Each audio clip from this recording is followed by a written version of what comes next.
نحمده ونصلي على رسوله الكريم اما بعد فاعوذ بالله من الشيطان الرجيم بسم الله الرحمن الرحيم رب اشرح لي صدري ويسر لي امري واحلل عقدة من لساني يفقهوا قولي رب يسر ولا تعسر وتمم بالخير اللهم اني اسألك علما نافعا ورزقا طيبا وعملا متقبلا یا مقلب القلوب ثبت قلبی علی دینک آمین اللہم آمین۔ السلام علیکم ورحمۃ اللہ وبرکاتہ۔ اللہ سبحانہ و تعالیٰ کی توفیق اور اللہ تعالیٰ کی رحمت کے ساتھ ہم اپنے لیسن سورت البقرہ کی آیت نمبر 109 اور 110 کا آغاز کریں گے، اس نیت کے ساتھ کہ اللہ سبحانہ و تعالیٰ اسے ہمارے لیے پڑھنا، اس پر عمل کرنا اور عمل کے ساتھ اسے دوسروں تک پہنچانا ہمارے لیے آسان کر دیں، آمین۔ آج کا لیسن بھی پچھلے لیسن کی طرح بہت غور و فکر والا ہے۔ ہم نے تھوڑا سا جائزہ لیتے ہیں کہ پیچھے کیا پڑھا تھا اور ہم آگے کیا پڑھنے والے ہیں۔ آج کی جو آیات ہیں، آیت نمبر 109 اور 110، اس میں ایک تو ہمیں حل بتایا گیا ہے کہ جب بھی مخالفین، مشرکین، منافق، یہودی، عیسائی اور ایسے کوئی بھی لوگ جو کہ دین اسلام پر بات کریں یا پھر ہمیں ہمارے مقصد سے ہلانے کی کوشش کریں یا اسلام پر بات کریں، تو ہمارا رد عمل کیا ہونا چاہیے۔ یہاں پر ایک چیز دیکھیں کہ ہم نے پچھلے لیسن میں کیا دیکھا تھا کہ الحمدللہ دین سادہ اور آسان ہے، اسے مشکل ہم خود بناتے ہیں، اور دوسرا یہ بہت زیادہ سوالات جو ہیں پوچھنے سے دین بوجھل ہو جاتا ہے، اور زیادہ سوالات جو ہوتے ہیں وہ اختلافات کو جنم دیتے ہیں۔ ہم نے اس پہ پیچھے بہت غور و فکر کے ساتھ تزکیہ کرنے کی کوشش کی تھی۔ اب یہاں پر ہم دیکھیں گے کہ یہاں اس آیت میں، آیت نمبر 109 میں 3 دفعہ کفر کا ذکر آیا ہے، خاص توہین رسالت کی بات ہو رہی ہے، اور اللہ سبحانہ و تعالیٰ ہمیں بتا رہے ہیں کہ اے امت مسلمہ تم نے کرنا کیا ہے۔ اصل فیکٹر پر بات ہوگی آج۔ سب سے پہلے ہم آیت کو دیکھ لیتے ہیں، دونوں آیات کو ایک ساتھ دیکھیں گے، پھر اس کا ترجمہ دیکھیں گے، انشاءاللہ پھر اس پر ہم اپنے اس لیسن پر بات کریں گے۔ اعوذ باللہ من الشیطان الرجیم بسم اللہ الرحمن الرحیم۔ وَدَّ كَثِيرٌ مِّنْ أَهْلِ الْكِتَابِ لَوْ يَرُدُّونَكُم مِّن بَعْدِ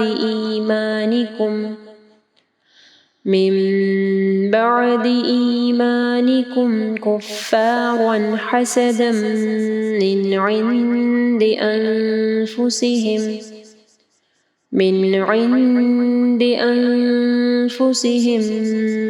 مِّن بَعْدِ مَا تَبَيَّنَ لَهُمُ الْحَقُّ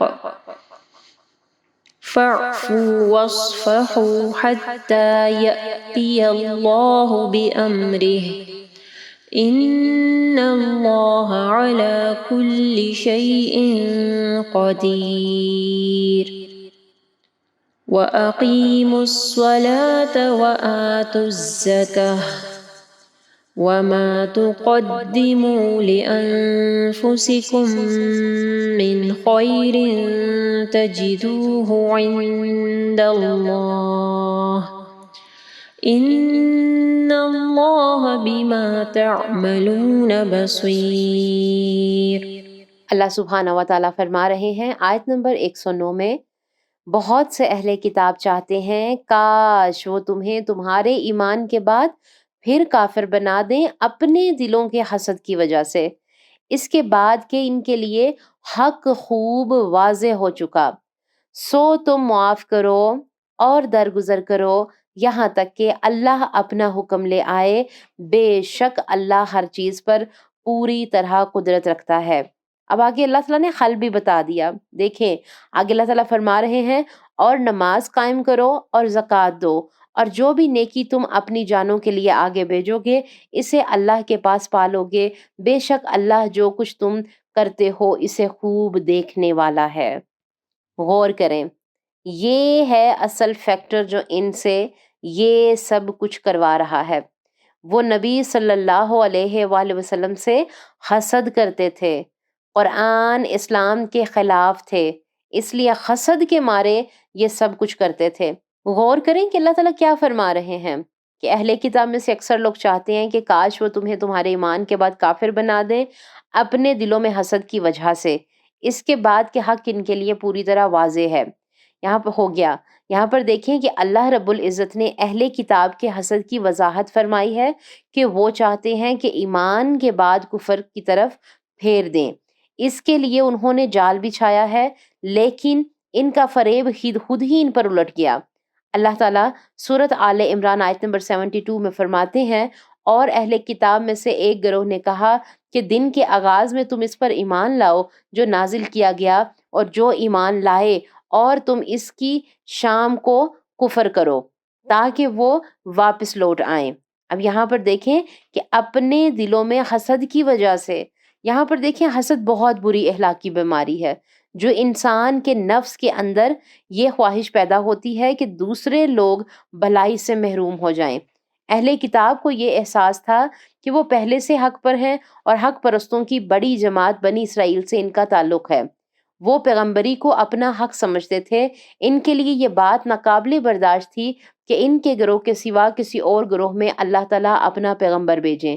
جب محمد رسول اللہ صلی اللہ علیہ وآلہ وسلم کو اللہ تعالیٰ نے آخری نبی کے طور پر مبعوث کیا تو یہودی اس وجہ سے حسد میں مبتلا ہو گئے۔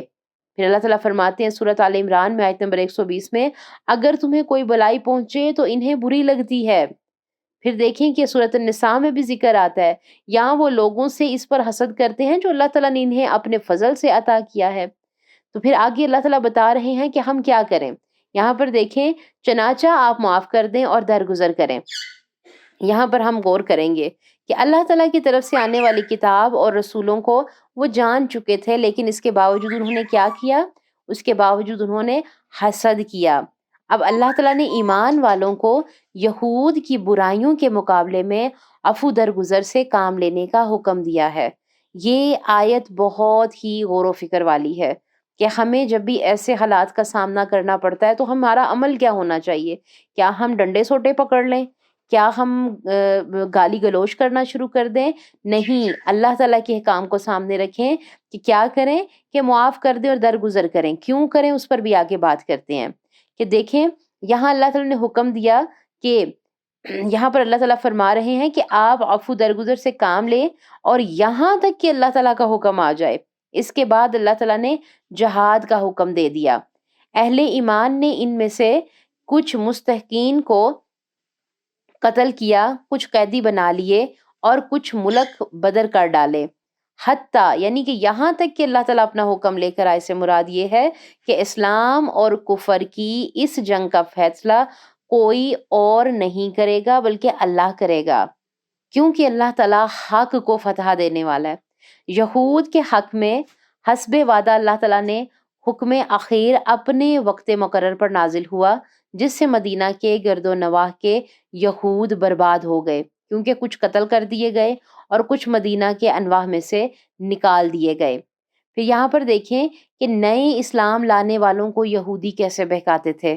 تو نئے اسلام لانے والوں کو وہ کہتے تھے کہ اگر تمہیں اپنا آبائی مذہب چھوڑنا ہی تھا یا چھوڑنا ہی ہے تو یہودیت یا عیسائیت اختیار کر لو، کیونکہ جنت یہودیوں اور عیسائیوں کے لیے ہے جو ہمیشہ سے نبیوں اور بزرگوں کی جماعت رہی ہے۔ اور اس کا جواب بھی اللہ تعالیٰ نے دیا ہے، وہ ہم انشاءاللہ جز 2 میں دیکھیں گے۔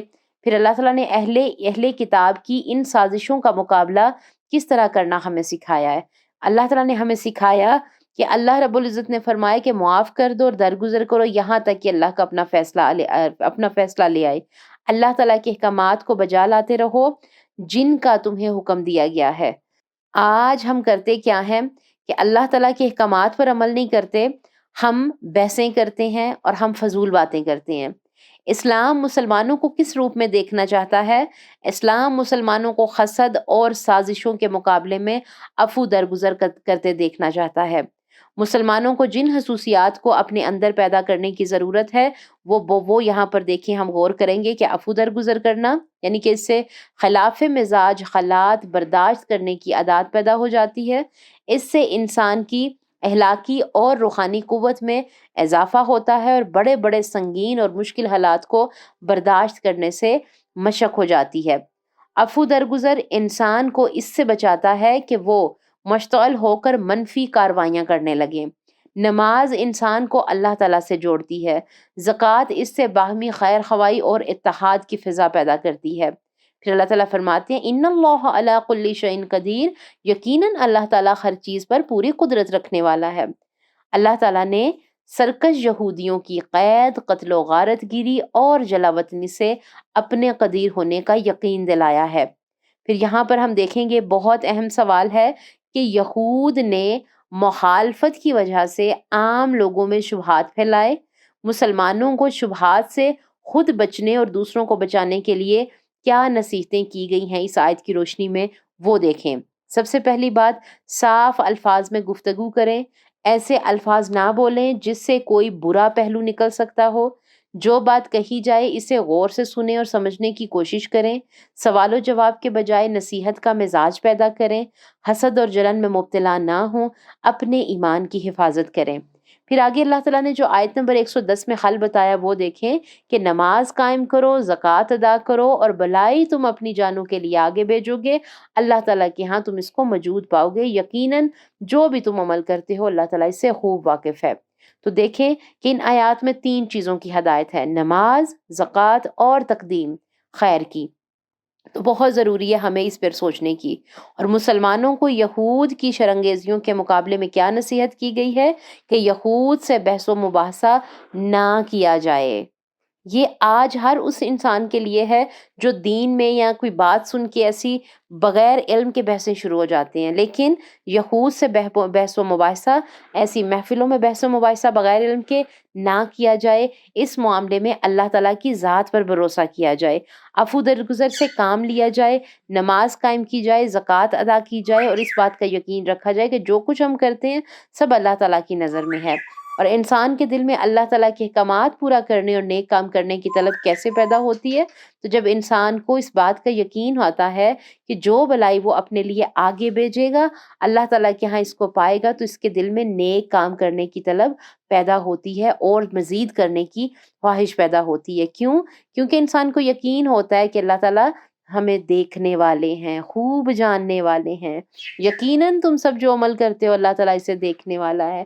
یعنی تمہارا نماز قائم کرنا، تمہاری زکوٰۃ ادا کرنا، تمہارا نیکی کے کام کرنا اللہ تعالیٰ سے چھپا ہوا نہیں ہے، اللہ تعالیٰ دیکھتا ہے اور جزا بھی دے گا۔ تو ان آیات میں دیکھیں کہ ہم نے کیا سیکھا، کیا غور و فکر کیا، بہت سی عمل کی باتیں بھی تھیں۔ اس میں ہم نے دیکھا کہ دینداروں کو جو ہے، دیندار جو ہیں وہ حسد کیے جاتے ہیں، ان سے حسد کیا جاتا ہے۔ یہود بھی دیندار تھے اور انہوں نے اللہ کے نبی صلی اللہ علیہ وآلہ وسلم کی راہ میں بے شمار روڑے اٹکائے۔ تو یاد رکھیں، حاسد شخص اللہ کی بانٹ پر راضی نہیں ہوتا۔ آپ کو دل میں غصہ آ رہا ہوگا نا کہ بار بار یہ لوگ کیا کر رہے ہیں کہ اللہ تعالیٰ کے نبی کی توہین کر رہے ہیں، تو اللہ تعالیٰ نے ہمیں سکھایا کہ تم معاف کرو اور درگزر کرو یہاں تک کہ اللہ اپنا حکم بھیجے۔ تو کیا کرنے، اپنی نظریں بلند رکھیں اور یہاں پر اس آیت کی روشنی میں یہ نہیں کہ اپنے آپ کو ٹھیک کریں، ہمیں محنت کی بہت ضرورت ہے، ہمیں اپنے آپ کو ٹھیک کرنا ہوگا۔ بدر کے صحابہ اکرام رضی اللہ تعالیٰ عنہ کی مدد کیسے ہوئی تھی، ہماری بھی ضرور ہوگی، اور ہم ویسے مسلمان تو بن کر دکھائیں، اپنے اندر وہ جذبے پیدا کریں۔ اور جہاں آپ کو لگتا ہے نا کہ دین کے خلاف بات ہو رہی ہے، وہاں پر ایک مسلمان ہونے کے ناطے ڈٹ جائیں۔ کس لیے؟